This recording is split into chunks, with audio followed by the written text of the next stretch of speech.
Hi guys. তো আজকে হচ্ছে একাদশী, কারা কারা একাদশী দিনে ঠাকুর দেখতে বেরো অবশ্যই বলো। তো ব্যাপারটা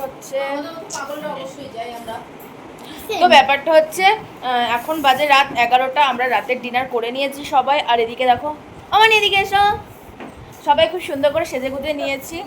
এই যে আমার মানির আজকের লুক দারুণ লাগছে, বাট আমার সব জামা পরা হয়ে গেছে গাইস। পা ব্যথা হয়েছে সবার ঘুরে কালকে। তো যাই হোক, চলো আমার কিন্তু পা ব্যথা হয়নি গাইস, আমার কেটে গেছে। চলো।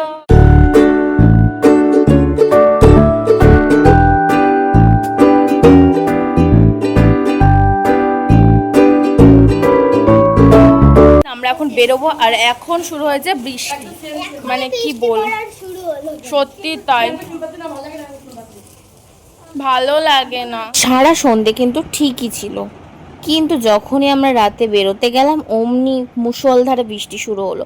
তারপর আধ ঘন্টা ওয়েট করে গেলাম, একটু বৃষ্টিটা কমার পর আমরা সবাই বেরিয়ে পড়েছি। হ্যালো, বৃষ্টির মধ্যে কেমন এক্সপিরিয়েন্স হচ্ছে? দারুণ দারুণ। চলো বন্ধুরা সবাই মিলে ঘুরে দেখে আসি। বৃষ্টি মাথায় বিশাল অভিজ্ঞতা। এখন তোমাদের দেখালাম বৃষ্টি পড়ছে, তো আমরা বৃষ্টির মধ্যে বেরোবো, কারণ আজকেই লাস্ট। আমাদের বনগাঁয় তো কালকে হচ্ছে বিসর্জন দিয়ে দেবে, তার জন্য। তো চলো একাদশীতে আমরা কি কি করছি না করছি সবকিছু শেয়ার করবো বৃষ্টিতে। তো গাইস, ফাইনালি এখন 12টা বাজে, আমরা বেরিয়ে পড়েছি। তাই তো মা, 12টার বেশি বাজে, বেরিয়ে পড়েছি।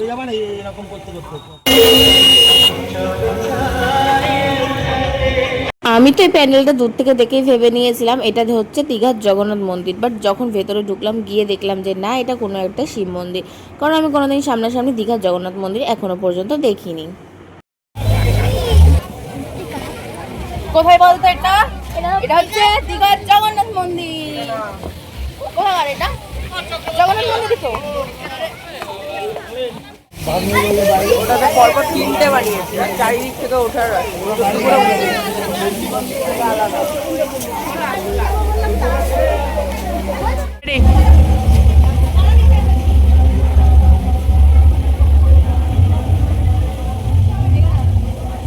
এবছর বনগাঁর বেশিরভাগ প্যান্ডেলে গিয়েই আমি আমার মহাদেবের দর্শন পেয়ে গেছিলাম। তো যারা যারা মহাদেবের ভক্ত অবশ্যই কমেন্টে বলে যাও হর হর মহাদেব। জল পড়ছে প্যান্ডেল থেকে, মাঝখান দিয়ে পড়ছে, মাঝের থেকে।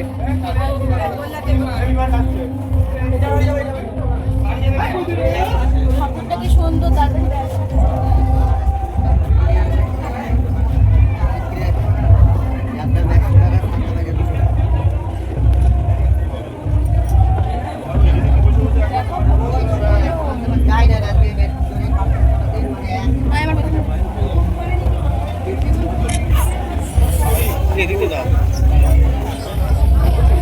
কি সুন্দর দেখো।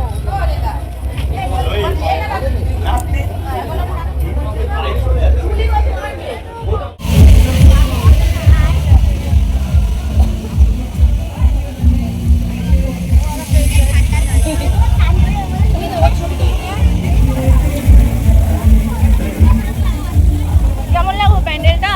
খুব সুন্দর। তো গাইস, তারপর আমরা চলে গেছিলাম রাত 1:30 নাগাদ একটু চা খেতে, কারণ বাইরের তো সেরকম কিছু খাবো না, শনিবার পড়ে গেছিল তার জন্য। তো আমরা চা স্টলে চলে গেছিলাম, আর গিয়ে চা অর্ডার দিয়ে দিয়েছিল মামা। আর এদিকে দেখো আমরা সবাই ওয়েট করছিলাম কখন আমাদের চা আসবে। এদিকে দেখো দূরে দুজন বসেছিল, বাট আমার ভিডিওতে কিভাবে চলে এসেছে আমি নিজেও তখন খেয়াল করিনি। গাইস, আমরা চা খেতে এসেছি, এখন বাজে হচ্ছে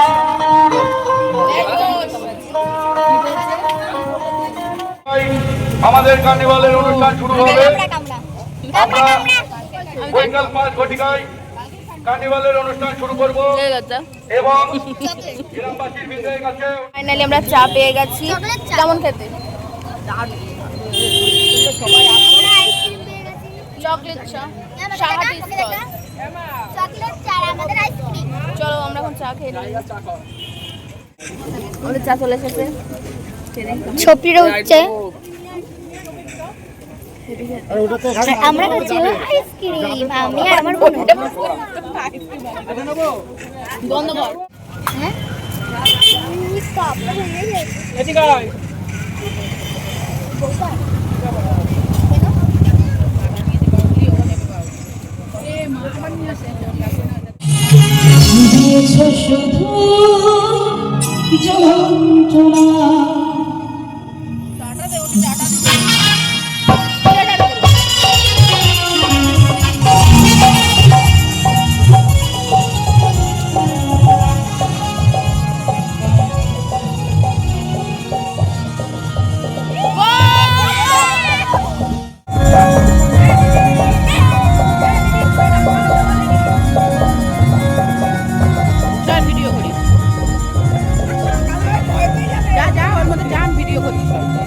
হ্যাঁ গাইস, আমরা এখন চলে এসেছি বাগানা। কাদা গলে গলে পড়ছে না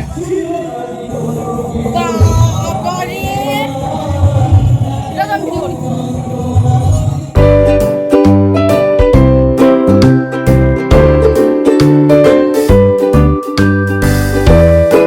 এদিকে দেখো আমার মানি ফটো তোলার জন্য পোস্ট মারবে, তাই হাঁস মুরগি সবই খুলে ঠুলে নিয়ে ফটো তুলবে, এরকম একটা ব্যাপার। যাই হোক, তারপর আমরা বনগাছ হারিয়ে চলে গেছিলাম সাতবেরিয়ার দিকে। আর এই প্যান্ডেলটা বেশ একটা গোয়াল টাইপসের করেছিল, অনেক গরু টরু রয়েছে, হাঁস মুরগি বেশ ভালোই করেছিল, বেশ গ্রাম্য সিনটা তুলে ধরেছিল, যার জন্য বেশ ভালো লেগেছে এটা।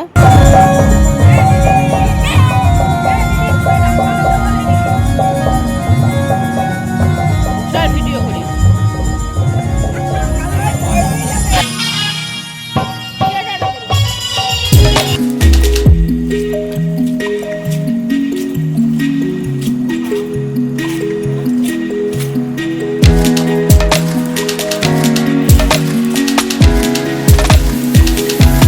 লাইটিংটা দেখো কি সুন্দর।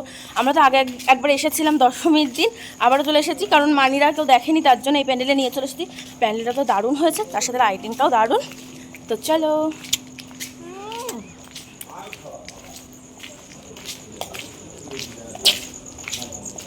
আমাদের ব্যাড লাক, কিছু করার নেই, প্যান্ডেল অলরেডি খোলা শুরু করে দিয়েছে। টাকা গাইস, এইটা তিনটা আইসক্রিম খাচ্ছি। কিছুটা প্যান্ডেল দেখার পর আমরা আবারও চলে যাই আইসক্রিম খাওয়ার জন্য একটা দোকানে। আর এদিকে দেখো আমি ব্ল্যাক চকলেট ফ্লেভার নিয়েছিলাম। তো গাইজ আমরা চলে এসেছি নেক্সট প্যান্ডেলে, চলো গিয়ে দেখি। মানুষ ভাতের জন্য খায় নাকি খাওয়ার জন্য বাঁচে? খাবারের প্রচয় বন্ধ করবো। আচ্ছা, এটা করেছে দারুণ, ওয়াও, দারুণ দারুণ দারুণ করেছে এটা। এই তো পেয়ে গিয়েছি, চলে আসো। খাবার মানুষ যে নষ্ট করে সেটারই ওয়াও, এই প্যান্ডেলটা ছিল একদম চোখ ধাঁধানো। আমরা প্রত্যেকেই প্রতিনিয়ত কোনো না কোনোভাবে খাবার নষ্ট বা অপচয় করে থাকি। এমন কিছু মানুষ আছে যারা দিনে এক বেলাও খাবার পায় না, আর সেখানে আমরা কিনা খাবার পেয়েও খাবার নষ্ট করি। তো এরকম একটা বেসিকে থিমটা করা হয়েছিল যে কোনোভাবে খাবার নষ্ট করা উচিত না। বাট আমার কাছে প্যান্ডেলটা একদম বেস্ট লেগেছে। এই প্যান্ডেলটায় গিয়ে দেখা হয়ে গেল তো একজন সেলিব্রিটি দিদির সাথে, যার নাম ছিল সুনন্দা চক্রবর্তী। আর দিদিটার সাথে কথা বলে ফটো তুলে ভীষণ ভালো লেগেছে। তো সত্যি বলতে আমি দেখেছিলাম টুকটাক, বাট আমার অতটাও মাথায় ছিল না। তো আমার বোন দেখে চিনতে পেরে তারপর গিয়ে আমরা কথা বলি, কিছু ফটো তুলি। আর সত্যি বলতে ওই দিদিটার ব্যবহার তো এতটাই সুন্দর ছিল, ভীষণ ভালো ছিল। সত্যি বলতে আমি প্রথমে চিনতে পারিনি, বাট আমি ওই দিদিটাকে জিজ্ঞাসা করি যে তোমার নাম কি। হয়তো আমি ভিডিও দেখেছি, অল্প অল্প চেনা লাগছিলো, বাট প্রপারলি আমি খুব ভালোভাবে চিনতে পারছিলাম না। তো যাই হোক, আমি দিদিটার কাছে গিয়ে জিজ্ঞাসা করি তোমার নাম কি। তো দিদিটার নাম বলে সুনন্দা চক্রবর্তী। তো আমি বাড়ি এসে ইনস্টাগ্রামে সার্চ করি, দেন ফলো করি। তো দেখলাম যে হ্যাঁ, আমি ওই দিদিটার ভিডিও দেখেছি, বাট সামনে দেখে না আমি চিনতেই পারিনি। তো যাই হোক, প্রচণ্ড ভালো ছিল। দেন প্রচুর ফটোও তুলেছি, কথা বলেছি, ভীষণ ভালো লেগেছে। বাড়ি এসে যখন ওই দিদিটার অ্যাকাউন্ট সার্চ করে দেখলাম, তখন দেখলাম যে না, আমি দিদির ভিডিও প্রচুর দেখেছি, কিন্তু আমি সামনে থেকে চিনতে পারছিলাম না। বাই দ্য ওয়ে, আমি তো ঠিকঠাক করে চিনতে পারছিলাম না, বাট পরে চিনতে পেরেছি, পরে যখন আমার মনে পড়ছে হ্যাঁ এটাই সেই দিদিটা। তো যাই হোক, আমার মামার মেয়ের সাথে কিন্তু এই দিদিটা অনেকক্ষণ কথা বলেছে। মানে আমার মামার মেয়েকে জিজ্ঞাসা করছিল যে তুমি আমার ভিডিও দেখো, বলো তো আমি কীরকম ভিডিও করি। তো আমার মামার মেয়ে পুরো ঠিকঠাকই বলেছে যে তুমি মেকআপের ভিডিও করো, কিন্তু ছোট মানুষ বলে অ্যাকাউন্টের নামটা বলতে পারেনি। তারপর আমরা চলে গেছিলাম নেক্সট প্যান্ডেলে, কিন্তু এখানে যেহেতু জীবন্ত করেছিল তার জন্য একাদশীর দিন ছিল না। তো আমরা গিয়ে জাস্ট পুতুলগুলোই দেখতে পেয়েছিলাম। আর এখানে দেখো প্রফেসর শঙ্কুর ল্যাবরেটরি করেছিল, বাট এই থিমটাও ভীষণ সুন্দর করেছিল। তো জীবন্তগুলো যদি থাকতো আরও বেশি ভালো হতো। তো যেহেতু বৃষ্টি হয়েছিল তার জন্য সব পুতুলগুলো এমনিতেও প্লাস্টিকে ঢাকাই ছিল। তো গাইস আমরা ভেতরে গেলাম, সব তো বৃষ্টির জন্য অলরেডি ঢাকা রয়েছে। সব থেকে এটাই বলতে হয় ভালো যে পুজোর নবমী অবধি একদম কোনো বৃষ্টি হয়নি, বেশ ভালো গেছে। দশমীর দিনটা এতটাই বৃষ্টি হয়েছিল যে পুরো প্যাচ প্যাচে কাদা ছিল, যার জন্য আমি এই প্যান্ডেলটা ঢুকতে পারিনি। তো এখানটাই করেছিল পাগলা গারদ, এখানটা তো জীবন্ত করেছিল, তো ওই দিন বসেনি, সেই জন্য আর ভেতরে যায়নি কাদা পেরিয়ে। তো দেখো পুরো একদম হুবহু আমাদের বনগা যে পাগলা গারদটা আছে পুরো সেম টু সেম লাগছে দেখতে। আর ওর ভেতরে আমি ফোনে দেখেছি এত সুন্দর অভিনয় করছিল মানুষগুলো, কি বলবো, দারুণ করেছিল। বাট আমার ভাগ্যের দেখাটা হলো না। তো চলে গেছিলাম মামা বাড়ির পাশে যে পুজোটা হয়েছিল সেইখানে, রাত 2:30 বাজে হয়তো তখন। ঠাকুর দেখতে দেখতে লাস্ট পুজো প্যান্ডেল এটাই ছিল। ফাইনালি আমরা চলে এসেছি। প্রথম আসলাম আমি, কি হাসি, এত সিঁড়ি সিরিয়াসলি এক ছেলেকে করিয়ে গেছি। দশমীর দিন বান্ধবীর সাথে দেখা হয়ে গেছে আমার। আমরা দশমীতেও ছাড়বো না। এই দশমী না, একাদশী দশমী বলিস না, সিরিয়াস অর্ধেক প্যান্ডেল ঠাকুর খুঁজে পাইনি গাইজ। আমার মা কোথায়? বাকি ওই যে বসে দাঁড়া, আমি ঠাকুরের ভাই ঠাকুরটা কি সুন্দর রে।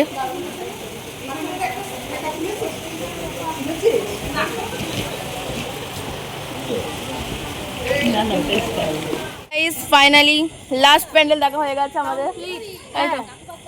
কাকু দেখে থাকবে গাইস ওকে খুব সুন্দর লাগছে। থ্যাংক ইউ লাস্ট গাইস, মানে আমাদের কথা মিল, প্রত্যেকদিন দেখা হবে বল, যে আমরা কোনো মানে প্ল্যান লাগবে। ছবি তুলো। ফাইনালি বাড়ি চলে এসেছি। আর আমার জুতোর অবস্থা দেখো, আমি জুতো হাতে নিয়ে চলে এসেছি। প্রথম ঘুরতে যাই হেভি এনার্জি থাকে, বাট বাড়ি আসার সময় এখন অলরেডি 3টে মতো বাজে, আমরা বাড়ি চলে এসেছি। আর এই যে জুতো হাতে নিয়ে এসেছি কারণ কাদা লেগে যাবে তার জন্য। তো চলো তাড়াতাড়ি গেট খোল, চলে এসেছি আমরা। এসে ছেড়েছিস? Okay thank you. তো চলো গাইজ আজকে ভিডিওটা এখানে শেষ করছি, টাটা।